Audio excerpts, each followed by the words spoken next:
listening to Live from the Path, coming to you from the Pathway Studios here in Johnston proper. Listen, you're magnificent.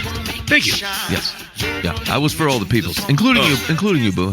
You've been part of it. It's the nicest thing you've ever said to me. Yeah. I was genuous. Genuous? Isn't the phrase disingenuous? I think so. So it would be ingenuous. Yeah, but But in is not. The prefix is. Oh, so is a double negative prefix is disingenuous? I'm not sure about that. I don't know how to take this anymore. Just be genuine. Yeah, I'll be genuous. Hey. Anyway, you're listening to Live from the Path. Here's what we got going on the program tonight. Big question roaming around in Ben's mind for the last couple weeks, which is, listen, this is not devolve into some sort of weird political discussion. Do not send us stuff on the Google Voice about your core political beliefs. I don't care. But the question is, especially if you're like more conservatively leaning politically, if some of the really big things happen in the Trump administration that they're pointing to, I mean, like significant reduction of like government services and spending and stuff like that. I mean, changes from a health perspective. Maybe even some of the things where I think the cultural, this isn't even specific to the Trump administration, but I think culturally some of the tides are turning on, like transgender stuff and how pervasive that is, or how it's regulated by the government, stuff like that. And so if everything you wanted or you believe could happen from the Trump administration were to happen today, are you ready for the spiritual implications of that tomorrow? And so, and I'll talk through some examples that were running through my head, but the big caution that has been in my mind is that we have to be super cautious that things that may even to you or for the country feel like a victory come with spiritual consequences, come with work for the church. And I would say that's actually true regardless who the just one office. Anytime you have a significant shift in the country on things that can happen fast, especially if you got both houses in the presidency, right? Yeah. Stuff can shift very quickly. That's always an impetus for spiritual work. And when it's not your victory, if you don't agree with it politically, you run the risk of you're like, okay, we got all kinds of work to do. But when you do agree with it politically, I think you run the risk of going, we won. And I'm telling you that spiritually, no one won. It just has a context to how you think about what work lies ahead. And I do believe it will be more than perhaps what you're thinking, especially if you agree. And so I'll walk through those, but I want to talk about that. Okay. We can go through those things. Also, Boo's got a question on the Witch of Endor. Yes. Didn't we talk about this recently? Maybe we did. Okay. If we did, I'm sorry. Okay. Well, we'll maybe it'll be easy because we've talked through it. Yeah, I was reading through the last 15 chapters in Samuel because I was getting into the David story, and I sometimes skim past things, and I definitely skim past the bride price that David had to pay for Michal, his wife, or whatever her name was. Oh, yeah. And then I skim past the fact that there's a medium of Endor, and Saul is like, hey, you should tell me if the Lord's going to, do this thing. Yep. And she's like, all right, I see a God walking towards me right now. Yep. She starts describing him, and he's like, wait a minute, that's no God, that's Samuel. Yeah. And it's like, wait a minute, Samuel's dead. Wait, what? And so that was kind of my question. As we went through that, I was like, holy cats, I don't know how to take that. And so I have to ask about that. Okay. All right. We'll talk about that. Also, the surprising but not surprising heartbreak of leading people to Jesus. Yeah. Okay. Yeah, I started doing a different ministry in the last 5 weeks or so, and we started doing church out of our house. And it's been amazing. It's been such an awesome and rewarding thing for even my wife and I. We weren't expecting the rewards that we've been getting over the last 5 weeks or so. Yep. But I tell you, I did not have any clue or was not prepared for the heart tax that hits you when somebody walks away. Yeah, it just hurts, and I wasn't expecting that. All right, we'll get some. We'd like to hear more about that. Get some insight, maybe from Dan, who's been doing ministry for probably met many of these types of circumstances. Many, and we'll see what wisdom Daniel has for us. Yeah, sure. Okay. Love it. Also, we'll have some advice on deer life from the path. And there's a couple of things. If it depends on how the conversations go. If we have time, one, I was at some homeschool basketball games over the weekend, and some of these mascots, it just feels like people aren't thinking through them very well. As an example, like, and our teams are called the Warriors, and at least one of the older logos is like a Roman centurion mask. And so I just and I saw multiple teams who were called the Warriors, or even not the Warriors, like Soldiers or some other, I don't know, like warlike name that I'm not sure is quite going for what Jesus was after.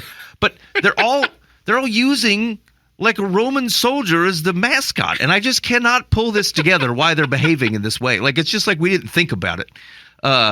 And so I'm totally over-indexing on it. But then I was trying to think through, what is it? What do I think is okay? Like, what would be a good mascot? Yeah. Why don't they just go ahead and be the demons? Yeah, right. The blue demons. The holy blue demons. The holy blue demons. I don't. Anyway, I'd love to see that team. It just feels like we put like one thought into it instead of two. And two thoughts would go, you know what? Even if we wanted to be the Warriors, and again, these war names, I'm just aren't sure what we're after. But like, maybe not the Roman centurion who, helped crucify Jesus. Maybe that's not the image we're going for. Yeah, but you don't understand, that basketball court is a battlefield. Yes, yeah, and that's the problem. I'm against that. I'm against it. Anyway, so we'll see if we get to that. And I think maybe this will carry into next week. But I saw somebody offering. This is going to put you off like right away, because it did to me. Like, somebody offering a 1-day spiritual training for like $1,500. I'm like, man, oh boy. But the premise I thought was interesting, and basically the question is that like, is it just like all politics is local? Are we doing ourselves a disservice by thinking of discipleship and influence as anything but local? I say that because it was a post. It's like a thing put on by a guy who's published, I don't know, like 25 books or something. He's a pastor. He's done all kinds of speaking. He's got all kinds of people that follow him on the social medias. And at least for the premise of the event that he's trying to get people to go to, he's basically going, it was all nothing. Like, it didn't mean anything. It felt like it's all fake influence. The thing that makes a difference is you, your community, your families, that type of thing. And we've kind of touched on that before, but I think it's the question. It's probably worth hitting up again, especially as you just maybe some of the stuff that we're going to talk to in the political conversation. Okay. Hey. Yes. Real quick. Yep. I think local fine dining is fake. You know how, like, we've got the fine dining restaurants that are like giant and all the places that spend, $800 per dinner kind of thing. Yeah. I think those might be real, because that's more art than it is like a legitimate meal that you're eating. Yeah. But I think if there's like an Applebee's of fine dining, where it's like fine dining in the local neighborhood kind of thing, I think it's fake. And here's why. I went to a joint that I would classify as local fine dining in the last week and a half. Yeah. And they brought out a bowl of artisanal Chex Mix. Oh. And they set it on the table, and it was complimentary. Oh, nice. And I was like, oh, thank you. And as we were eating the Chex Mix, I found a garbanzo bean in it. Oh. And the reason I think it's fake is because I didn't know if I was too dumb to understand that their Chex Mix should have garbanzo beans in it. Yeah. Or if I was smart enough to have realized that, like, no, this is a stupid premise that there should be a garbanzo bean in a Chex Mix. This is dumb. Yeah. And it was a dilemma on whether or not I should even mention this and go, hey, there's a chance that there are rogue garbanzo beans in your Chex Mix. You're talking like the kind you'd see in a salad bar, like a soft... Yes, like a chickpea. Like it belonged in another salad, but it was a cold, mushy chickpea in the Chex Mix. Chex Mix. And I realized that I'm not dumb. And so I made the comment, and I went, hey, just a heads up. I'm guessing a mouse dropped. I think your fancy artisanal Chex Mix has garbanzo beans in it. Is that an intentional thing? Because if so, weird. And if it's not an intentional thing, check your Chex Mix. I think there might be chickpeas in the Maybe that's their distinction. And it came that's about. what sets them apart. Right, exactly. It came about that, oh no, the Chex Mix is just plated very close to where they do their salads. Oh. And a garbanzo bean ended up in our Chex Mix. So just saying, I think local fine dining might be fake. Anyway. Okay. Yeah. I mean, heads up, I guess. Yeah, heads up. Okay. All right. So here's the question. Are you ready? Are you ready if everything in the newly elected administration were to come true, and so things that are on my mind that may be true. So they're intentionally looking for reduction in what they're calling waste, fraud, and abuse. From a government perspective, but I think it also crosses into what is like some of your more libertarian views, which is like, I don't know, maybe the government shouldn't be doing this. Either private sector or people individually should be doing those types of things. Sure. And so regardless of how excited you might be for that, I'm going to tell you right now that the reality is that there are some things that are like very distinctly wasteful for sure. And then there's all kinds of things where you're like, I don't think the government should be involved in that, but there are people who are receiving services from this type of thing. And so even think about things like there's money that comes from the federal government in addition to just general taxes that are collected for like free and reduced lunches. Right. And so whatever you think about well, hey, maybe the government will be is not good at this, healthcare and food and all kinds of things. If they just said tonight, okay, we're out. Like I want. Okay, have you considered what that means? Because either you have to go something like, well, we should just stop doing free and reduced lunches. Like they'll figure it out. The parents will figure it out. I'm not sure that smells particularly like Jesus necessarily. Yeah. But do we are we doing any of those things? Like, are you prepared tomorrow? And so it's that kind of stuff where like maybe it feels politically right. Get the government out of that stuff. I don't really want them involved. But like, it's not that it just goes away.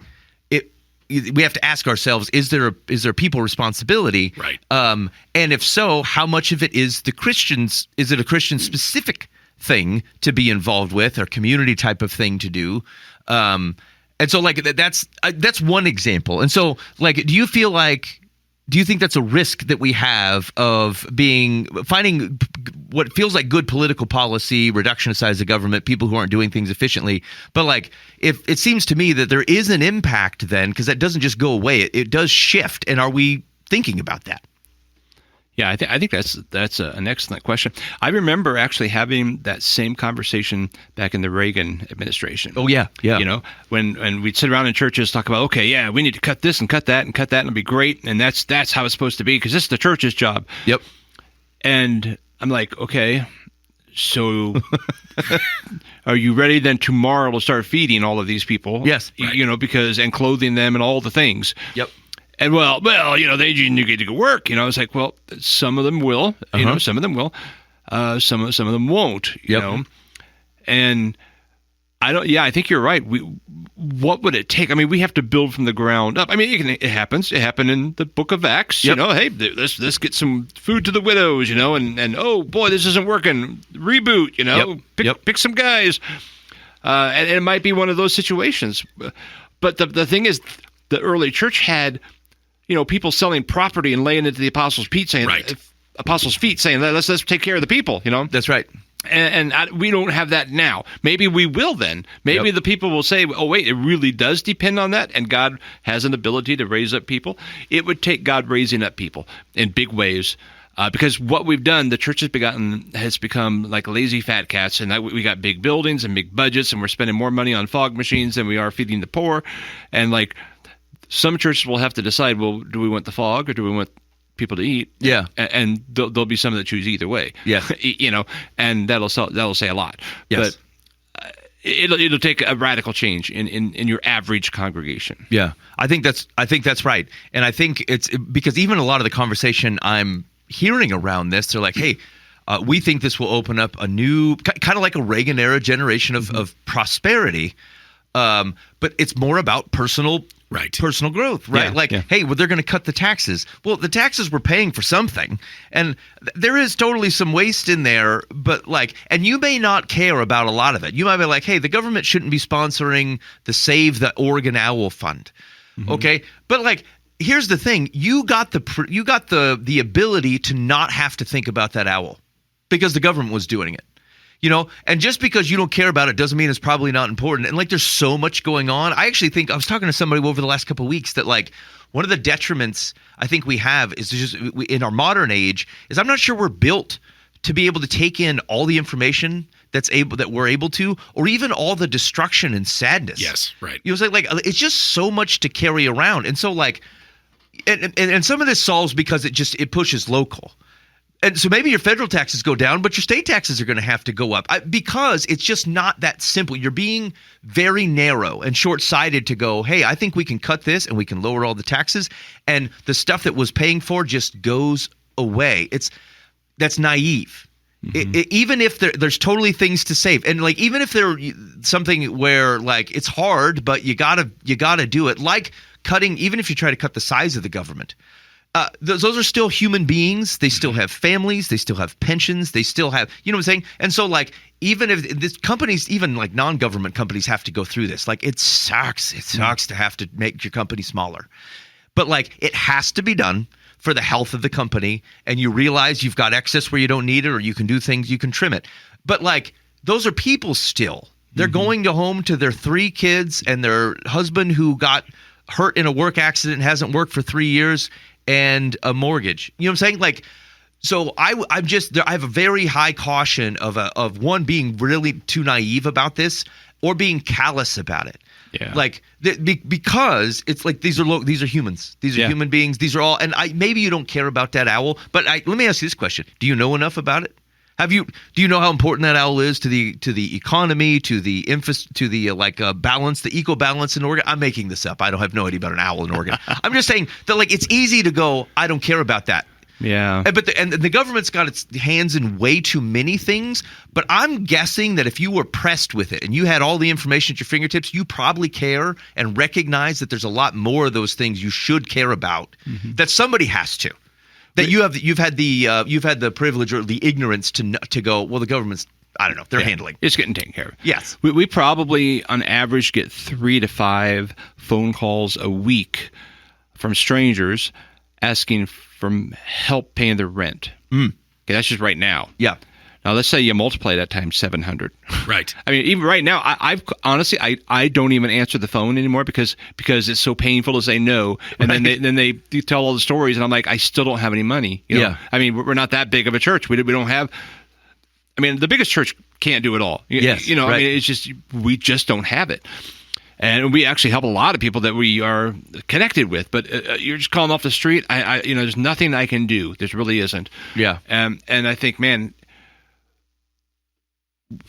that's just going to increase the number of people who are suddenly going to lose their homes. Yes. And there's this whole domino effect thing. Like right now, the rent's really high, and space is low. Yeah. And so they're kicking people out now.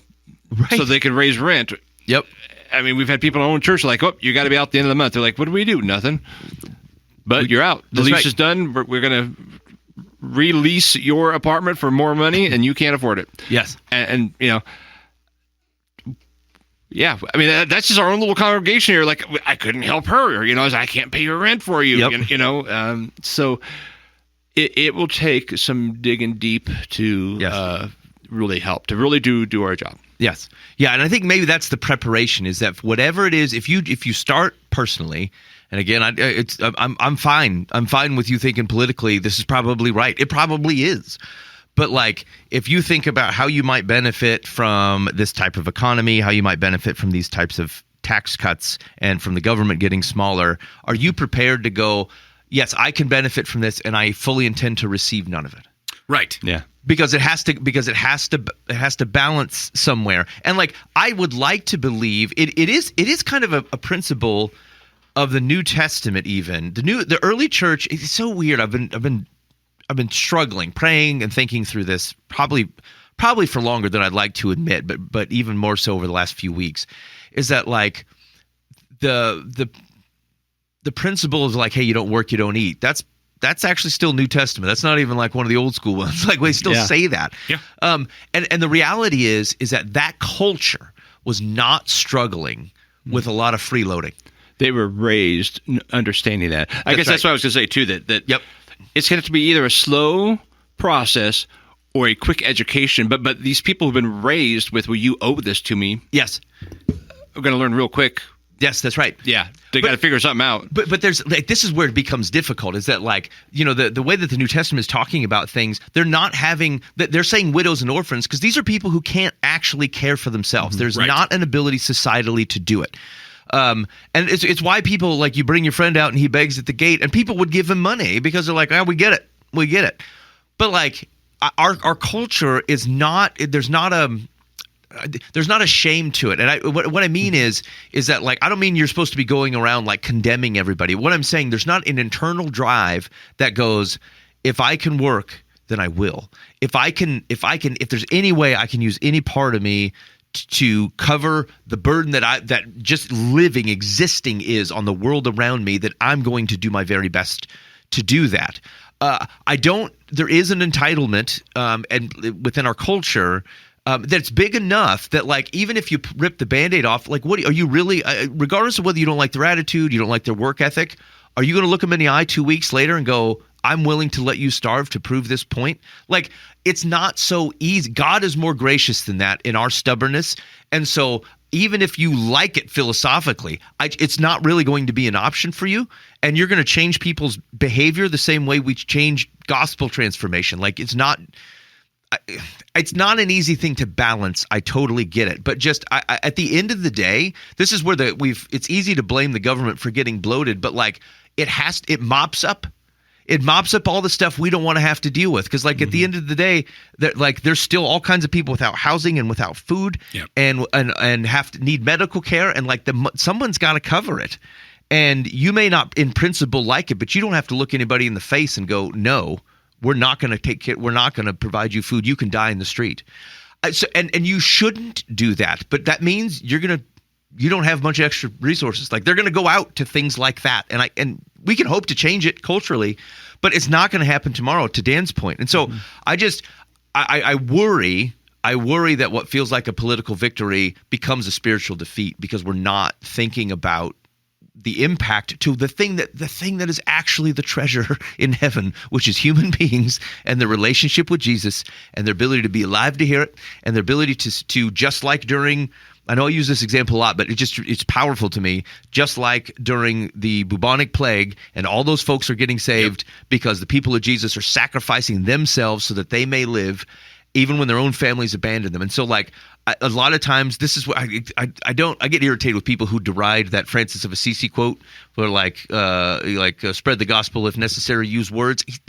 Duh. What he's saying is that, like, it should come out your hands, should come out your eyebrows, your elbows, your mouth, and all this stuff. And like, that's going to look like this. And I'm sorry that the entitlement of our culture has shifted. It feels more righteous to help the Afghani.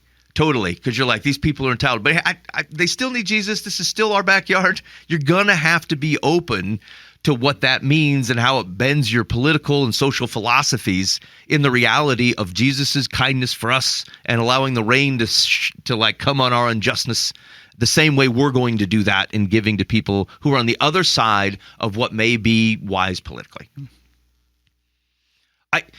It made me think of another thing. Like, that's the money, that's the resources stuff, and I think it's pretty easy, and I do think you should be praying on it. You prepare thy heart for your prosperity that may come to go to others. But it also localizes some things you didn't realize that the government was taking care of. Like, I don't know, look around. Your schools there'll be cuts to things. There'll be like community centers, and like, not all that. Some of that stuff's run off of their local taxes, and so it's not a big deal. But like, there's a lot of money that gets kicked in from the federal government to the state governments, and maybe we don't like that because it's undue influence from a large federal government. If you don't take the money, you don't have to do the thing. But then again, you don't get the money. And so anyway, I'd keep your ears out. I'd be praying on it and say, Lord, as this stuff may shift around me, help me be wise and open to it. Here's the other one, though, is I do think you're going to start seeing, like I said, I think you're seeing it culturally too, especially with some of the protections or acclimation to like various genders and things like that. I think you saw that, and I think that pendulum is starting to swing societally, and I wouldn't be surprised if it's something that doesn't come up as part of either the disbanding of the Department of Education or like just how some of the government level things and policies react to some of those protections. But and maybe we like that. Maybe morally we're like, hey, we think this was supporting confusion, and we're glad for the change. But I want you to hear that people who were feeling marginalized, misunderstood, and on the exterior of society had some level of belief that maybe that wasn't the case in the presence of these things, like regulations, protections. Even if you believe that it is for their benefit and for the benefit of society that these things start to pull back, those are still human beings. They're going to feel even more so marginalized than they perhaps did before, because at least felt like, well, I'm not sure everybody's there, but the government at least is on our side. And I'm thinking about like discrimination policies and like that kind of stuff. And so that is the work of Jesus. I'm just like the consequence of that, even if it has a broad policy benefit. You can think about this of any law that we go, hey, it restricts abortion, and you think that's good. It's a good protection of life. Doesn't automatically just eliminate women who are in difficult situations. You know what I'm saying? And so it's that kind of stuff where like they are opportunities for the church to be the church, for the people of the church to be the church, to love and serve, and to now that if that gets removed, to double down on creating relationships and developing trustworthy interactions so that people can understand like these are the heart of these types of things. This is the reality of who Jesus is and what he thinks about you. Because it's possible that some of those government facades, if I'm going to think of them that way, won't be there anymore.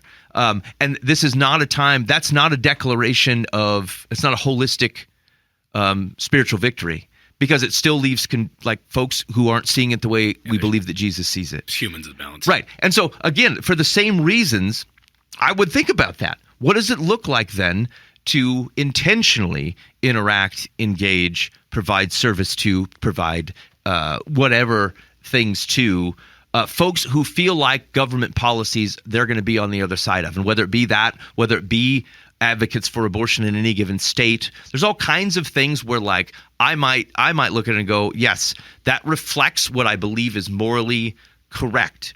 But it does not change the humanity that is impacted on the other side of it. And what we risk is celebrating a political victory and then just like failing the spiritual opportunity that exists. Like, this is the time to double down. I said, I know you completely disagree with me on this. I still am going to care about you and serve you in that way. And so don't celebrate the wrong thing. Don't miss the thing that we're here for, even if we're okay, like these things are heading in a direction that you like. And so that one also occurred to me that it's the time to double down. If you're not doing it now for whatever reason, like this would be the time to double down on it, because it's going to feel even worse. It's going to feel like harsher and more ostracized. And again, focus, like this maybe we don't even have to read that article, but I think the broad sum up to me was you miss that when all you're thinking about is national. Right. You miss a human. Frankly, this is where a lot of people flip following Jesus, and then they flip on some social issue that I'm not sure Jesus is aligned with, is because they meet a person and they meet a human being and it's not what they expected. And they're like, well, maybe this changes the stuff I just didn't know. And the miss there was not being around people who are different than you and hearing different ideas and understanding that and letting go of something that God said was true and looking at someone and going, I want this because I continue to believe it's what's best for you because what God said was best for you. Like it all kind of leans on what God says is best here. But they get surprised.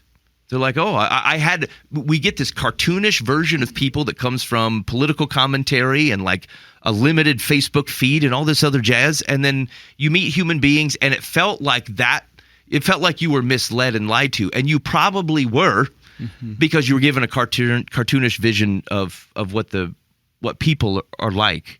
And so anyway, whatever thing that is, I would be, don't miss it as a spiritual opportunity that has always existed, but I think will be exacerbated perhaps on even things that you agree with politically. Yeah. I think we get our impressions of people through the voices of spokespeople on either side of any issue. and they give us the bullet points of what this person looks like and how they act and how they think and how they feel. And so that's where we develop that cartoonish figure. And then when you actually talk to someone who is in that category, you go, well, gosh, you don't seem at all like the person on TV said you would be. Right. And so it'd be kind of nice almost to get rid of some of that stuff and just go back to talking to people again, you know, the face to face and just as human beings. Yes. You know, and I think the church has lost that too, because we quickly jump on the side, whichever side we're on, and that's where we are, and then we're just, you know, don't trust the other side at all. Yeah. The person who has that label, even though they don't even know they're on a side, they're just like doing their life, you know, like, I don't know, I'm out fishing, I don't know. Yeah. And so we do have to be careful and treat people as human beings and come with them with the love of Christ and let God do his work. I do think like that same thing exists heading the other direction. Like I was listening to somebody just given the most like comically cartoonish version of a Christian that they were like, they're like this is, and like, and it's a lot of it gets aimed at parents in some way or another. Mm-hmm. But I was listening to this, I'm like, I don't like, I'm trying to be honest. I'm like, I don't know, are these fair critiques? And I thought, literally, I do not know anybody like this. Yeah. I don't, not in my sphere. And I'm not saying they don't exist, but I'm just saying, like, I know for a fact in my sphere, I know no one that is behaving the way these people are talking about. Mm-hmm. And I thought it's possible they've never met a Christian. Yeah, right. Like, or one who's actually following Jesus. That seems also possible. And so, like, whatever, without, like, what we believe has consequences, like, obviously the truth matters. Jesus is still king.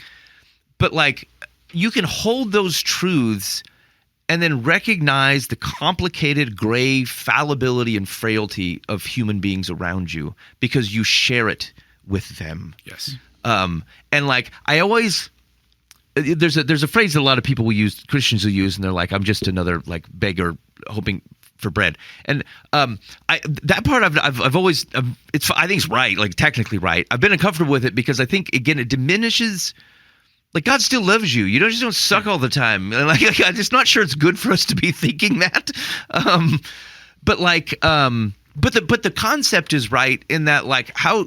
If you looked at someone in such a way that like either you made all these presumptions about them or just thought their life was not complicated, like yours is complicated. It's difficult to hold on to your beliefs. It's difficult to make decisions. It's especially if you don't have a grounding in Jesus. I actually don't know what it's like to have to make decisions where I did not have at least a core set of principles that I could go back to that weren't established by me. Because then I have to trust, like, do I even... the core ways of the principles of which I've decided internally to live my life that if they didn't come from God, like even those can't be trusted. I feel like I'd be floating around in the wind all the time.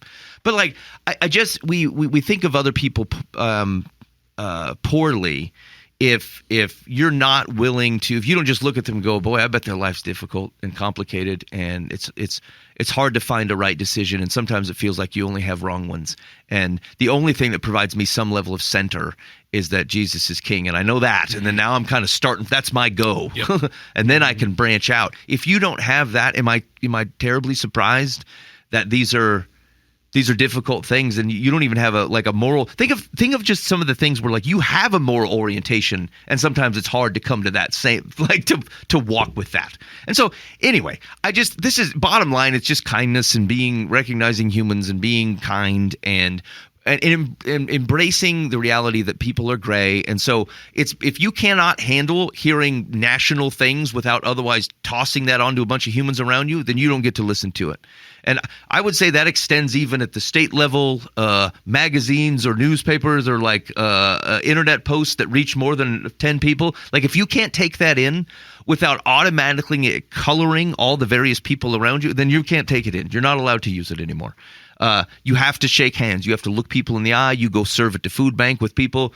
You go find the most liberal church in the area and you go offer to serve at their food bank. I'm just saying like it reminds you that although your principles are not going to bend because the gospel doesn't, but you're going to bring it with you because you believe the gospel changes everything. Yes, right. And you believe that the gospel is still good news when it comes to serving your community and providing medical care and bringing food to the food bank. And like, what are you going to go hide in the food pantry where only people who agree with you are at? Like, go stand by a guy. You're like, boy, that guy, I don't know.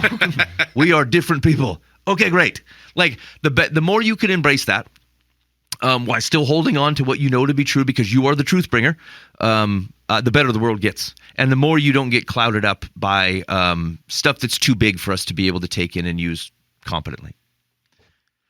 That you're listening to Live from the Path. And maybe you have some thoughts on that. Maybe do you see other opportunities that, again, just like, to have a base idea of what the Trump administration is considering doing, and you're like, okay, what are the implications for the church, for people? That's why I was cautious. I don't mean like, hey, wait for your elder board to do something. I mean, what are you going to do, friend? Look around your community. What you going to do? And then maybe you got some feedback for us. Hit us up on the Live from the Path complaint line, 515-517-0085. Call or text. I'd be curious on your thoughts. What do you think exists out there? Where do I get it wrong? Where does Buva have it wrong? Whatever the thing. Dan's got it right, obviously. But like where Buva and I might be incorrect, we'd like to hear about it. All right. Great. Okay, Buva, tell me about your you hit up the Witch of Endor, and it's giving you the business. So I paraphrased a little bit earlier, and I did so incorrectly. I said that the witch was like worried that she saw a god. That wasn't the situation. Right.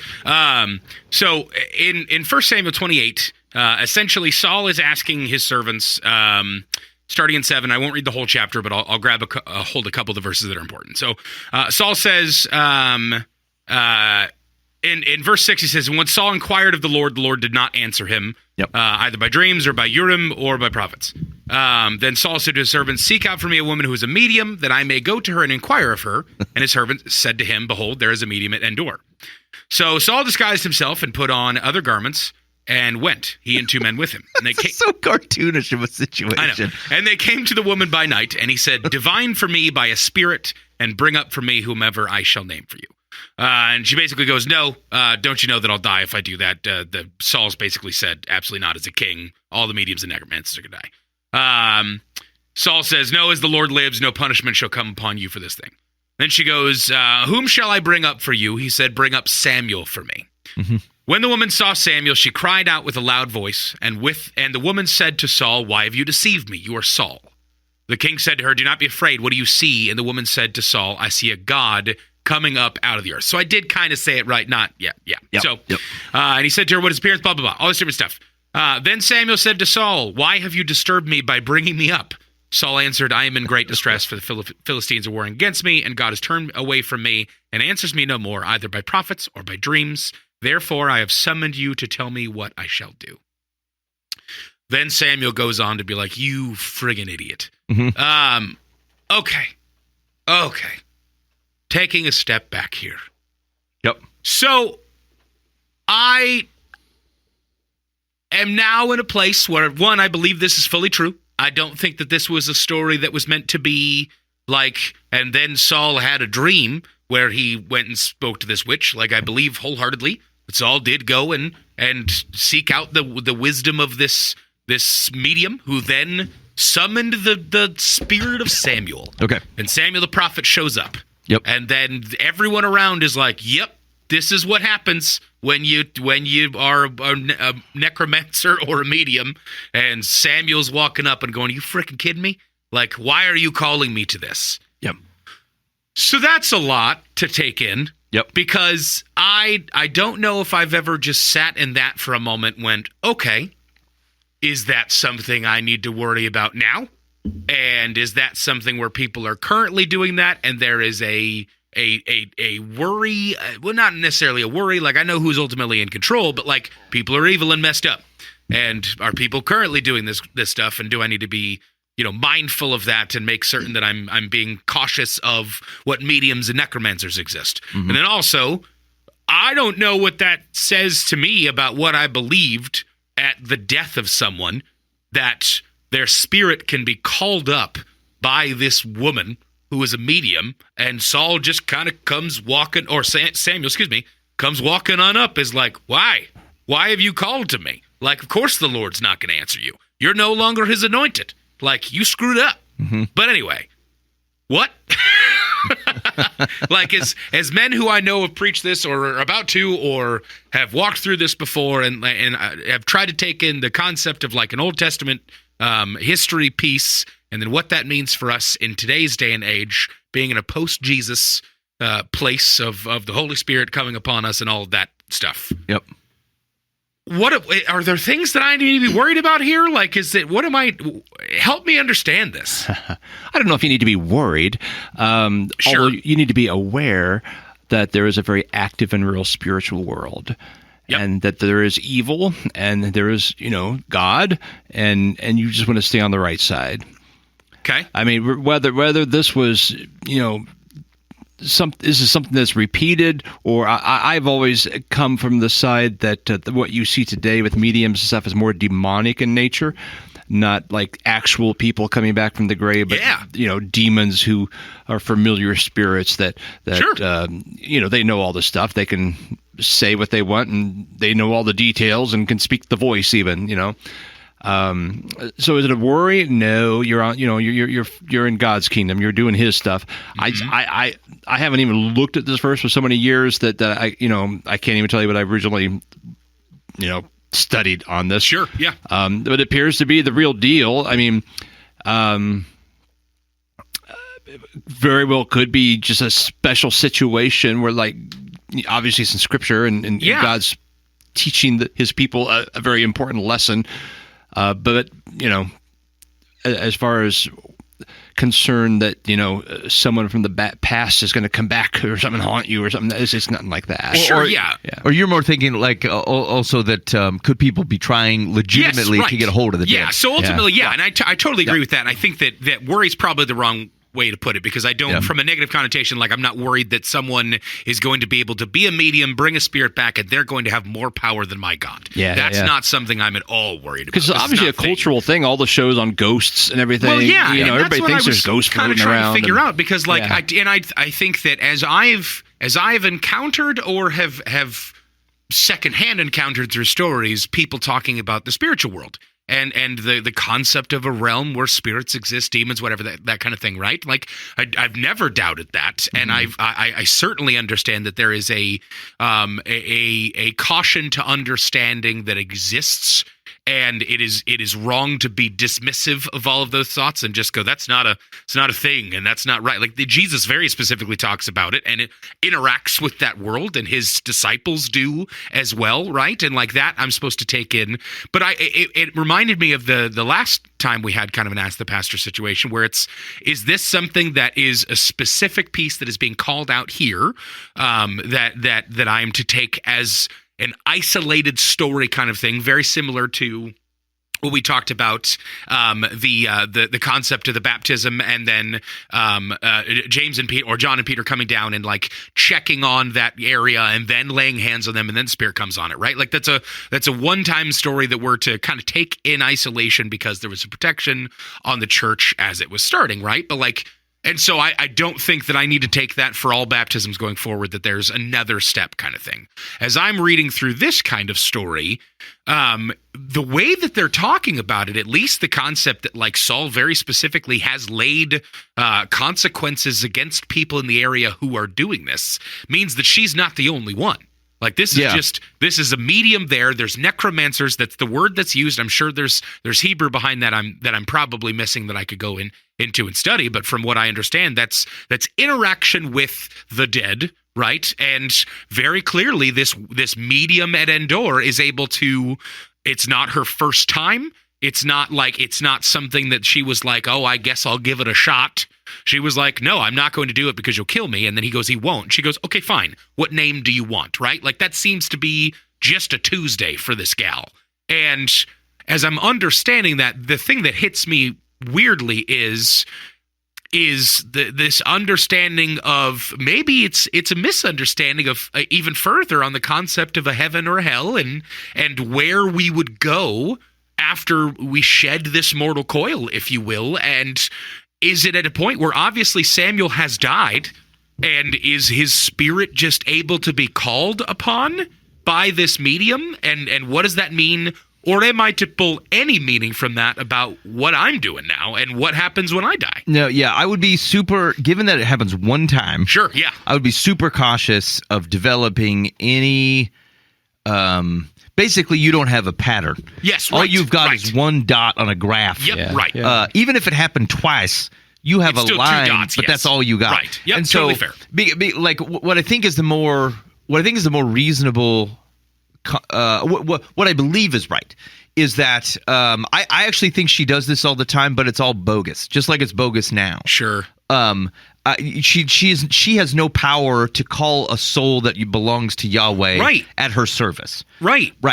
But what I do think is happening, so like Saul, I was actually thinking about this just on the drive in I'm teaching through 1 Samuel, and so but one of the key questions is that like, did God make a mistake by choosing Saul? And the answer is no, because what he did was, like, they said, give us a king like the other nations. So God got them a king like the other nations. Like the description we get of Saul, remember, he didn't even know, he stumbles into Samuel, right? He didn't even know the man of God was like 20 miles south of him. And so he tried to, and like his servant suggests, hey, should we, what do we have to give to the man of God, the seer, so he can tell us where these donkeys are at that had been lost? And like, anybody who knows Samuel and follows Yahweh would go, you don't pay him. Like, what are we doing here? And so, and the description you get of Saul doesn't say he's a good leader. As a matter of fact, the first introduction is that he lost his donkeys. Like, he's not a good leader. He's just a tall dude. Yeah, exactly. Which is like, how do you choose that? They describe George Washington that way. Yes. Like, he was a head taller than everybody else. And like, it's why we're intimidated by Goliath and the Nephilim. It's like, they're big. It's how the nations pick a king. And so what God does is go, okay, you want a king? I'm going to show you the king that you asked for. Interesting. So even though it says God picked Saul, he did. Yes, right. But it wasn't because he made a mistake. It's because he goes, I warned you about this. You said you're okay with it. And so I'm going to show you what your king looks like. Yeah, the beginning of that story is like, here's all the warnings of why you should not want this king. Exactly. Right, yeah. So then see what happens then. And then ultimately, as he picks David, when we say that David is a man after God's own heart, it's because it's a king like God wanted. Yahweh, I think Yahweh's okay with a king for these folks. It talks about it in Deuteronomy. Sure. It talks about it in the Psalms. Like, it's not anti-king so much as it is anti-not the king like the rest of the nations have. What does a king look like that should be for the nation of Israel? It should be a humble servant who is a steward of God's word and using that to lead the people, right? Right. That's what David is. And so it's not a mistake God makes. It's a God showing them what they asked for. This is what you actually get. And then here's what it looks like if I were to choose your king. If you would have asked me the right way. Or not even like the right way, but like even when they asked for Saul, they said, hey, Saul or Samuel, will you go find us a king? They didn't say, hey, petition Yahweh. Right. We would like a ruler over us because we're a bit unwieldy across all of our judges. They do effectively what is like the reverse American Revolution. Is they everything we fought to get out of from England, these guys are wanting it. They're like, we're in for it. Put it in. We want the king. He gets a bunch of stuff. We got to work his land, and it's not ours anymore. We're in. Seems fine. Like, hey, you're able to manage all your own stuff. It's more local. You just got local judges and stuff. We're like, nah. We want the big. Give us a central point of government. So now I say all that to say, now look at what's going on with him at this Witch of Endor. Saul continues to prove that he's not listening to Yahweh. Right. Over and over again. He does things without asking or without waiting. Like, he's not a good spiritual leader. He like God continues to he still says, you'll see this repeated, like, you're still my people. And so God continues to like work on their behalf. Mm-hmm. But Saul is just played out as the not a competent king. So but think though, once things switch to David, which is now this is happening, Saul's not hearing anything anymore. He's got that tormented thing, right? Like, he's constantly... He gets the weird spirit put on him after David gets anointed in his house with Jesse and all of them. Yep, that's right. And so, like, it continues to demonstrate that, like, the person that you chose, and in fact, the word Saul means basically, like, you chose. Oh. That's what the name Saul is like, you chose him. It's a terrible name. But like, so I think what this is, like, why is this story important? Because like, it doesn't actually further the plot of anything. It continues to demonstrate, it's included in the scriptures because it continues to show you how a human chose by human measure as a king will attempt to solve problems. Yeah, he keeps screwing it up over and over again, going to the wrong things. And he goes to a necromancer that he condemned. He expressly forbidden necromancy. Right, because there's been times where he's done the right thing. Like, it's been slim, but there have been times where it's like, oh, you're going to profane the name of Yahweh my God? Yep. Then I'm going to come and destroy you. Yes. But then we get the beginning of the David story where another one shows up trying to profane the name of God, Goliath, and he just goes, well, I'm scared of that, and I'm running from that situation. Right. And David, ruddy young shepherd, is like, nope, we're not dealing with that. Somebody get me a friggin', get me something. I need 5 stones. Like, Yes. I'm taking care of the situation. So I think the point more than anything else is that he shows up and like he no longer like Samuel's dead, Yes, right. right? And so who is God working through? David. Yeah. Saul does not have a means to otherwise hear from Yahweh, and so he goes to this, and basically, I think this is God. Like, so I think God is allowing this. Sure. Not yeah. Yeah, sure. And so because again, it's not like the necromancer can control Samuel. Right. That's what I was trying to understand is because if this is such a practice that it's been banned in the area, Yeah. and like obviously Saul recognizes, even if it's in his folly, really, he recognizes that there is some power to be able to try and figure out maybe she can get me a spirit that can speak to me. Or perceived, because like it's the same Sure, thing. right, yeah. Think of it, it's the same thing that happens. You don't tear down the Asherah poles or the Dagon temples because you're worried about Dagon. Right. But you tear them down because people have misplaced. Yes, right. And do they atrocious things there. Yes, and so I think it's the same thing. This is like a lot of times people will like they go to this today. In fact, I have a family member, like it's a bit distant, but like they went to a medium to try to talk to some deceased other family member. Gosh. But here's the thing: if you want it, there's all kinds of things that will convince you that the thing was happening. Right. Totally. It's the same way that you can be convinced that someone has a crush on you when they don't. You're like, oh, they dig on me, they don't dig on me. I've never experienced that. That's right. I've never been in that place, Ben. We're easily manipulated. And so, anyway, what I think is happening here is I think he goes to this thing. He's trying a different outlet, and I think God actually meets him there. Mm-hmm. Oh, wow. And then the thing that Samuel says is true. I think it's from Yahweh, and it's basically a final nail in the coffin. Is not the vision I want, but like it kind of is. It's the thing where it seals. As a matter of fact, you're going to die tomorrow. Yeah, I'd have to check. He doesn't hear from Yahweh again, right? No, this is it. No. This is the thing. Within the next 3 chapters, him and his sons are dead. Right. But now here's what we know. Now think about it from a narrative perspective. Why do I care about this part of the story? It matters for Saul because now I know Saul did not just die on the battlefield.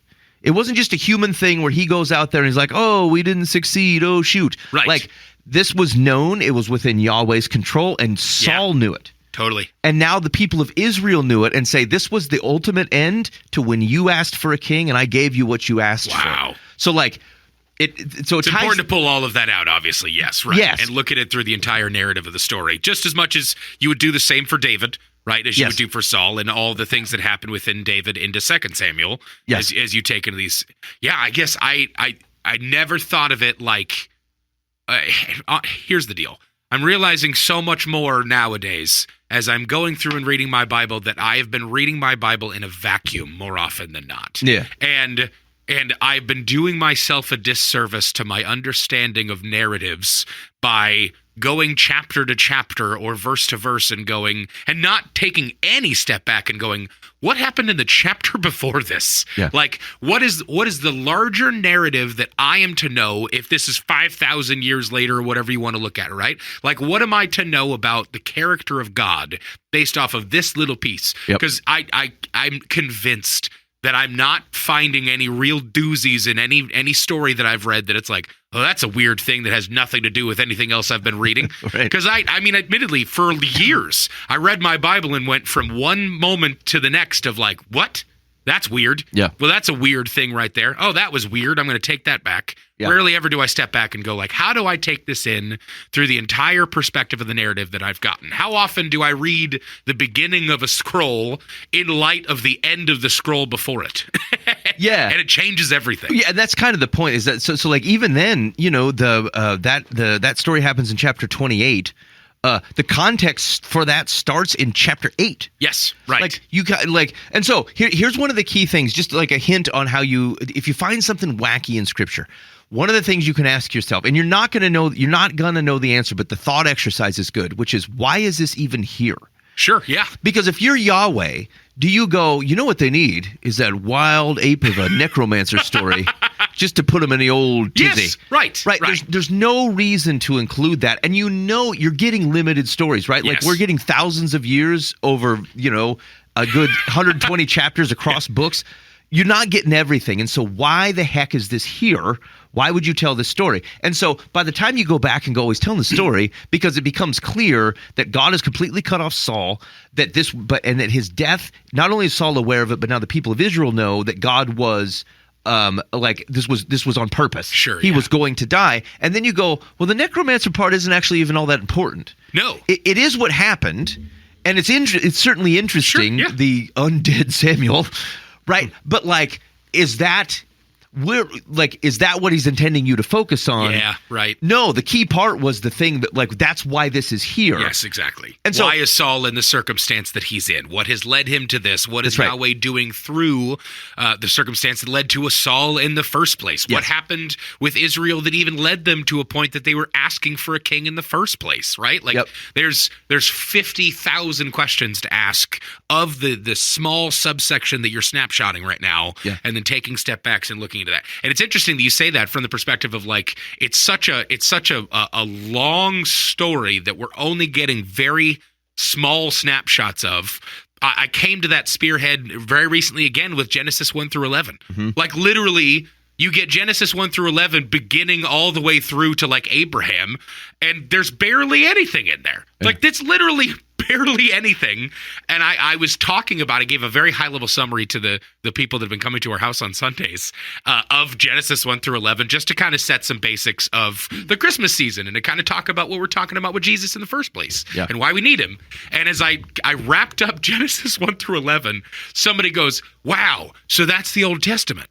And I went, and I couldn't help myself. I went, no, that's the first 11 chapters. And they went, wait, what? I was like, yeah, that's the first 11 chapters of 50 in the first scroll.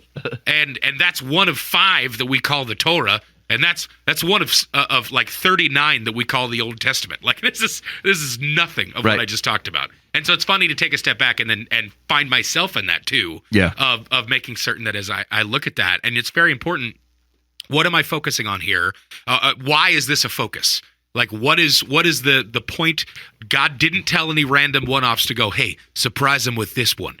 Really throw them off and Right. scare them or surprise them about my character and then never explain it and talk about this thing again. That way they leave it and go, what the heck? Yeah. And then just move past that kind of thing. Yeah. Because that's definitely been the way that I've read my Bible historically, has been, well, that was weird, God. Okay, moving on. And Yeah. I've done myself a disservice in that. So Yeah, and it's a lot of that happens just because, think of how you set up your Bible reading programs. Yes. Especially, you got ones that kind of bounce around. You're like, well, a couple chapters here, a couple chapters here.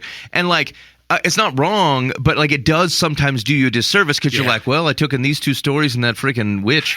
And then you're like, Right. I don't know what to do with that. But if someone told you, think of it like you talking about Genesis 1 to 11 and, you're looking at people in the eye. Yeah, right. If someone told you that story of Saul and David and just gave it to you Yes. like a narrative that took them about 65 minutes to walk through, you wouldn't it's interesting. The witch Sure, is totally there's interesting. a part. Yeah, right. Right. But you would see, oh, okay. Yes, I see right. how this thing is arcing down. And here's where we get I'll go on too long for this, so I won't I'll make this real quick. But we get hesitant about this because we've grown somehow. I think this is Reformation type of stuff, but we've gotten uncomfortable with the Bible writers as narrative storytellers. Yeah.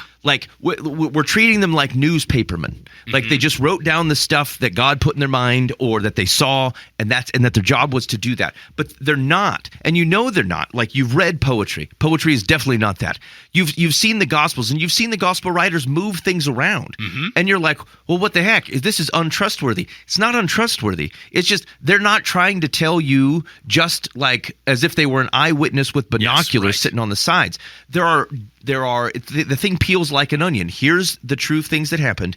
If you look at them in this order, if you recognize that these are connected, you learn even more. Absolutely. You get even deeper than that. And so the stories that we get, the stories that we don't get, these are intentional things. And if you believe that the Word of God is inspired by the Holy Spirit and that the words we have matter, and that the translations are largely like God is making sure that you're getting something pretty consistent across all the languages, then why would you have a problem that he uses a narrative arc? Sure. You wouldn't, like, God is not capable, like his limitation is our fact-gathering limitation, or am I not surprised that the same artistic God who possibly sings the world into existence has got some narrative flair and tells and retains me something that I get to see a true set of information and then an even bigger true set of information because of how it's written. And so, like, I don't have a problem with this at all, but I used to.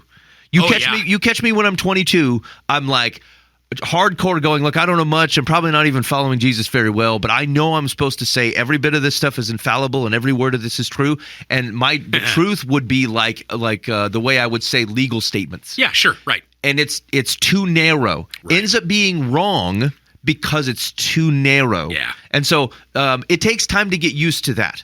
It does take time to get used to that it's okay, because it feels like what you're giving up is like, oh, you mean it's not the exact newspaper truth? The gospel tells me lies. It doesn't, but it's because we're too narrow on what we believe God and how God can speak. That's the risk. The book of Samuel is what broke that for me. Like, the book of Samuel's that way because, like, it's talked about later on in the second part of Samuel. Samuel's dead.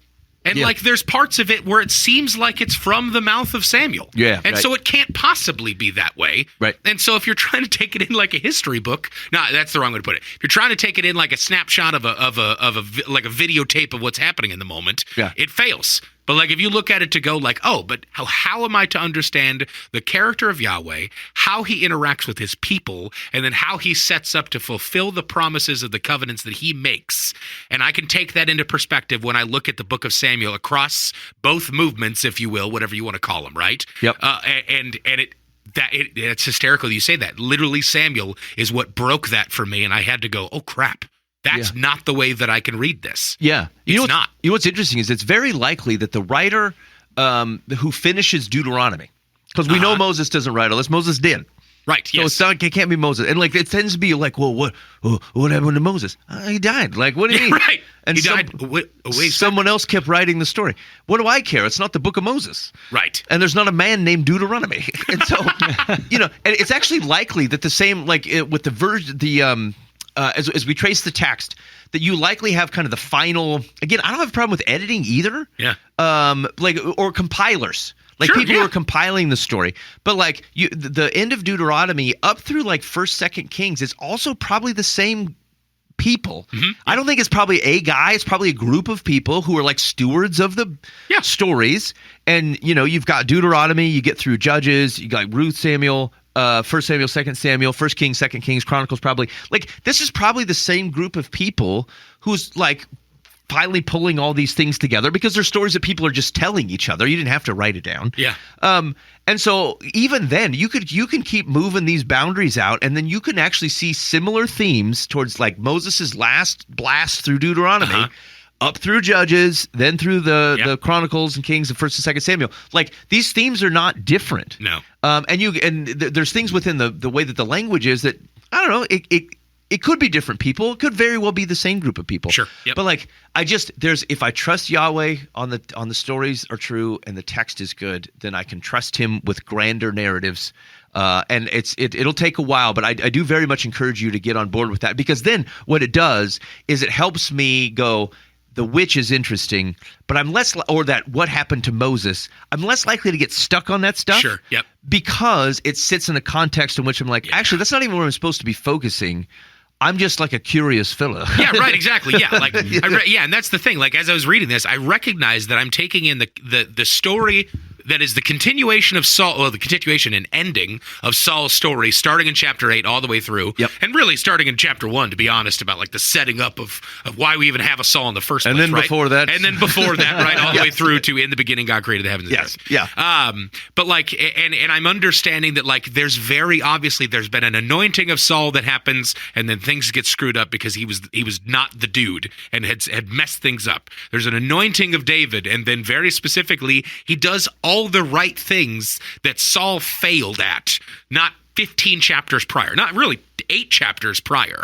And so like, as I'm taking in all those pieces and I totally fell into this, and I'm glad we pulled it back out of like understanding that as I look at the medium at Endor and take that in, I'm not looking at, oh no, what am I supposed to know about mediums now in the spiritual world and all this different stuff of like, am I going to get called back someday after I'm dead kind of thing? And then more I look at it of like, oh, what's the actual story and like what is being highlighted here by the fact that Saul, who was once meant to be the anointed king, that was that, even to the point where David's like, I can't kill the anointed, and then laments after his death because he was the anointed king. It's the same dude that screwed all this up, that was the hurl the spear at his buddy and his son kind of guy, and then holy crap, take in the story of Saul. It's important to take a step back and go, I need to look at the medium of Endor, not as just this very important character in this specific thing. How am I to understand the story of Saul and David in this time? And then even greater, how am I supposed to understand the identity of my creator and how he interacts and how he sets up things that he says he's going to do? Yeah. Yeah, and the last thing I'll say is that don't skip over those though. No. Because one of the things that those really quirky stories do is they actually help you remember the other things. Like even if I was reading as a kid, the thing that would stick out to me is this witch. Oh, totally. Right. But if I use the opportunity and kind of figured out, I was like, oh, okay, this is the linchpin. Like this thing brings together a bunch of things. I'm going to forget all that. It's just a way your mind connects information. Sure. If you can come back 2 years later and you remember the witch, you'll remember the other things that go with it. Yeah. And so, and the writers and compilers knew that. Yeah, interesting pieces. You're like, oh, like Goliath is another interesting story. Like. Yeah. There's plenty of valor of David type of stuff. There's a reason we're talking about this giant in this way because it sticks with you. Yes. And then if you can just take one moment, figure out how this is progressing, this broader narrative, you get the advantage of one, knowing that, and then two, your mind connects things. You'll keep the rest of the things with you. So it's okay to know the quirky stories. It helps tie things together. It's just how your mind works. Totally fair. All right, you listen to Life from the Path. I tell you what, I think we're gonna have to do advice because the show tarries forth. So we're gonna pick up the lament of the spiritual leader, and maybe all spirituality is local. Maybe for next week. All right, dear Life from the Path. Several members of my husband's family let us down badly by not attending our daughter's wedding. They had various work and other family obligations near the date of our event. Save the date cards had been sent out 6 months prior, but we were apparently lower on their priority list. I expressed to my husband my desire to not send holiday cards this year because I no longer feel good about these family members. Then, while I was traveling for work, he bought cards, printed a letter with pictures, signed it from both of us, and sent it to most of his family and some of our mutual friends. Oh, good for him. The first I heard about it was from a friend thanking me for the card and pictures a month later. I discussed it with my husband and got an apology, but I'm still shocked and saddened. What do you think? I don't understand. Like, there's one thing to say, hey, I don't really feel like it. There's another thing to be antagonistic because someone else did. Yeah. She's lying. It's not that she doesn't feel like it. She wishes to exact some sort of revenge to make them understand how much they hurt her in their behavior. Sure. And she was using the Christmas cards as a very petty and naive way of going about it. And her husband ruined her pettiness. Yes. And she's mad. There was an emotional debt that she felt like she was owed in that moment to stay angry about. And her husband robbed her of that. And it wasn't even her wedding. No, it was their daughter's. You're right. Right. It's like, come on. Oh, and right. It was because they didn't come to the wedding. Yeah, they had to do other things like work. Okay, I mean, sounds lame. But here's the thing. There's something naive about what I'm going to say. And I think I recognize it runs the risk of being self-fulfilling, and you don't ever press yourself to potentially change or be better. But I am continually coming back to the thought that, like, oftentimes the things that are not, I'm going to say it wrong before I fix it. The things that are supposed to be will be. And that's not quite what I mean. But what I mean is like, think of it if you're, I've got young adults, teenagers growing into adults. And I often think about, what does it look like to try to date or find a fella in these days? And then I think to myself something that I did not believe, I think, when I was younger, and I wish I had. I mean, my life would have been bolder. But it's like, the right type of person will respond to you positively. if you try to gain their affections or friendship. Sure. But if they act negatively, well then they're not the right type of person. Oh, well. Yeah, they've done you a service. Right. And so like that's true for friends, it's true for all kinds, even for work. Like let's say you want to go apply for a job that like, is above your grade, but you're going to give it a shot. Like let's say you don't get it. Okay. Well, either you don't want to work for those people because they dislike you and that's why they didn't choose you. You're not qualified. Well, good. You weren't put into a situation. A crappy situation, right? Or you were qualified and for some other goofball reason they didn't choose you. Like, well, they seem like duplicitous people. Right. And so like thankful for every job I didn't get. Yeah. And so it just, the more I like here, it seems very neat and tidy because it feels like nothing can ever go wrong. And it's not true that it can't go wrong, but like, wrong by what measure? It would seem wrong that you were the best qualified person and didn't get the job, except for the type of people who would not choose you for that reason you don't want to work for. Right, exactly. And so either side of that equation, you are being served. Right. So it seems too simple, I think. There's a flaw in it somewhere. But like I think about this for the wedding. You invited them to the wedding and they didn't come. Yeah. Well, and you think the reason was stupid. Well, isn't it then just fine that they didn't come? Why would you want those type of people at the wedding? Yeah, sure. Well, you're obviously not that close to you, or you would have had a conversation. Right. Yeah. We sent you a save the date 6 months ago. I ordered steak for them. I mean, it's yeah. Yeah, next time you do a wedding, make sure you put how much money it was for each plate as you send the save the dates. Send them a bill. We're sending you $65 a plate. You should really come. Yeah. So I mean, so maybe the broad advice is that like just take chances in life, and for the most part, I think it's going to hold that things are going to work out the way that they should have worked out. You don't have to like it, but I would be cautious about how much time you spend not liking it. Sure. Yeah. Because for reasons either outside of your control, they didn't go the way you wanted, or somebody revealed their true colors and like, okay, now you know about it. So it's too pragmatic, but I do actually think this would work here, and so let it go. Like, just give up being mad at them. Yeah. And within your marriage, talk to your husband about this. Because apparently you felt so strongly about this that it was just one of your deepest, most like viciously held convictions that you were never going to send these cards to these people again. And your husband went, well, she's away, I'm just freaking doing this. Because it meant a lot to him to send them. Yeah. Or potentially he's just like, screw her, I'm doing this. Either way, you should probably have some deep conversations with your husband about this and figure this out. Yeah. And not approach this as in you're in the right, he's in the wrong. But maybe find some spots to figure out why what happened so that he can get a chance to talk to you about how he felt about it. Yeah. Well, and you got to be honest about what a wedding is. Right. I mean, it's really meaningful to you. It's your daughter. It's your, everything. But like, I went to one of my cousin's weddings. My other ones, I don't remember if I did or not, because I was younger than them. But I mean, you're taking an entire day at least. It's not like a short thing to just go in there and do this.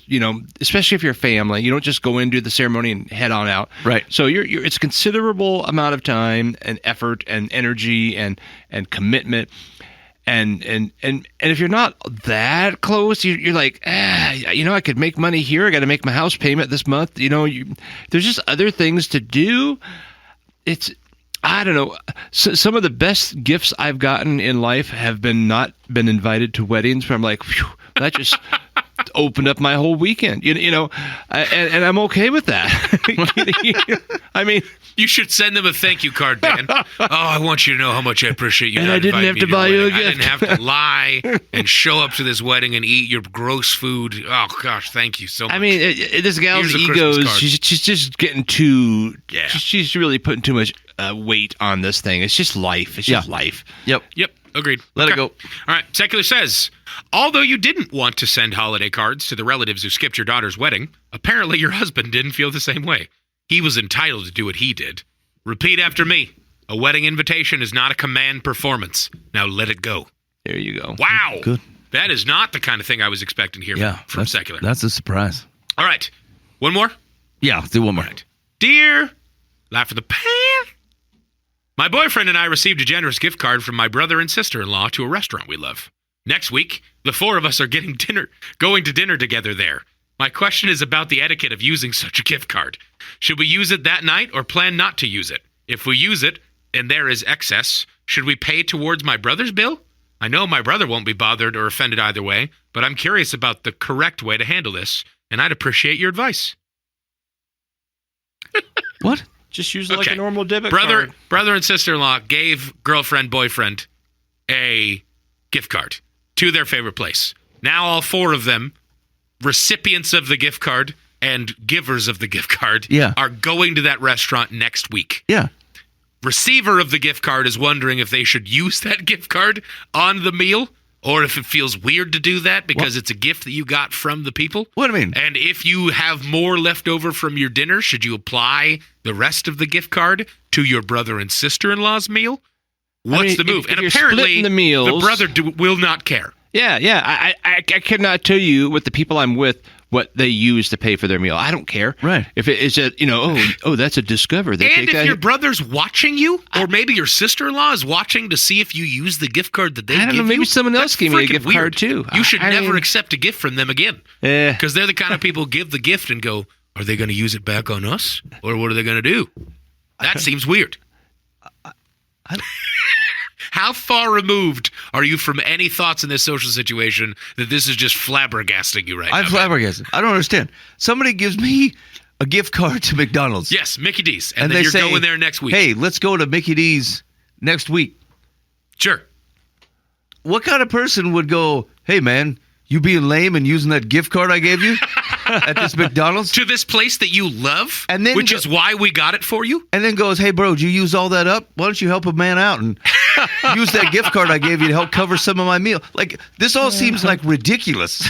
Yeah. Why would very you much even so. think that? Yeah, it seems like, admittedly, it seems like this is the insanity of the person who received the gift card. Yes. Because they're even willing to admit that their brother probably won't care about the situation. Of course he won't. When I was reading that, I was wondering if it was going to end. My brother probably won't care about this, but my sister-in-law definitely will judge us for this, blah, blah. But it never ended there. It was just, my brother probably won't care about this, but am I thinking this incorrectly? What's the correct way? Yeah, I would do the Use the exact freaking gift opposite. card. If you showed up and started to use cash, I go, dude, why don't you use that gift card we got you? Or did Right. you blow through it already? You idiot. Yeah, like, what are you I doing? got you a gift card and then invited you to this place so you could immediately use it so that it wasn't just sitting in your billfold for the next six years. Excuse me.